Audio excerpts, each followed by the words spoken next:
దేవునికి స్తోత్రములు.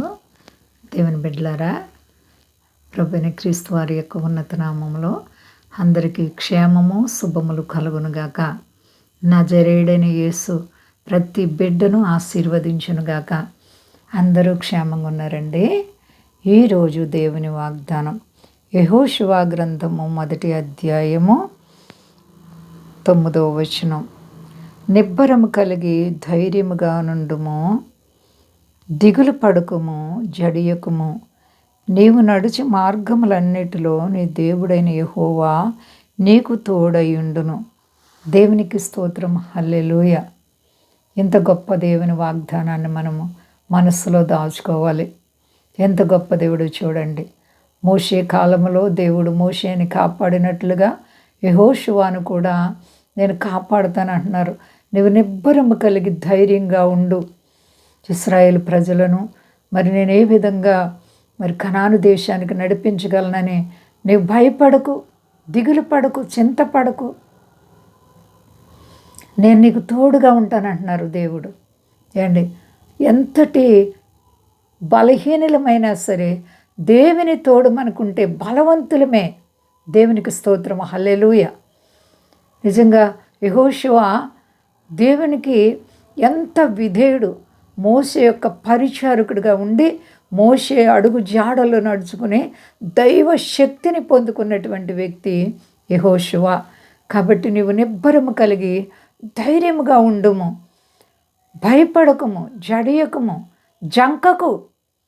ఈ ప్రజల్ని ఎలా నడిపించగలను అని భయపడకు, ఎందుకంటే నేను నీకు తోడుగా ఉంటాను. నా ప్రియమైన సహోదరి సహోదర, దేవుడు నీ జీవితంలో కూడా తోడుగా ఉంటారు. కొన్నిసార్లు సమస్యలు ఎదురుపడతాయి, ఇబ్బందులు, శోధనలు మన మీద పడుతూ ఉంటాయి. అప్పుడు భయపడకని దేవుడు మాట్లాడుతున్నారు.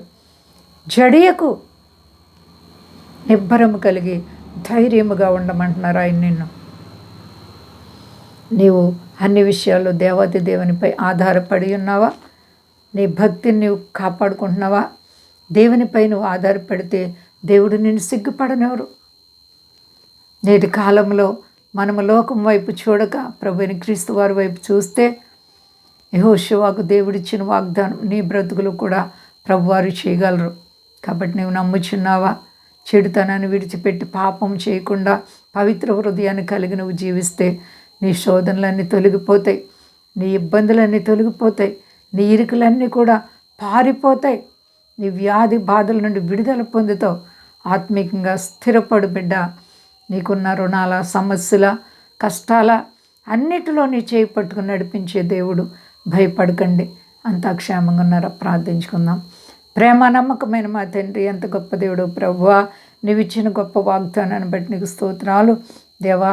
మీకోసం మేము ఎలా బ్రతకాలి మాకు నేర్పండి. మా దేశాన్ని, దేశ నాయకులను కాపాడండి.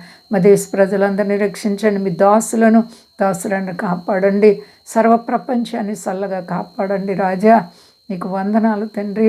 విదేశ స్వదేశాల బిడ్డలను కాపాడండి. రుణాలు, సమస్యలు ఉన్న బిడ్డలకు విడుదల ఇవ్వండి. సర్వ ప్రపంచాన్ని మీ చేతుల్లో పెట్టుకుంటున్నాం ప్రభువా.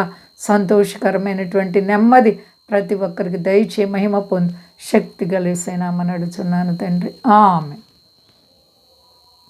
అందరికీ వందనాలండి. మా కొరకు పరిచయ కొరకు అందరూ ప్రార్థించండి. ప్రభువారు మిమ్ములను, మీ బిడ్డలను, మీ కుటుంబాలను దీవించి ఆశీర్వదించునుగాక. ఆమేన్.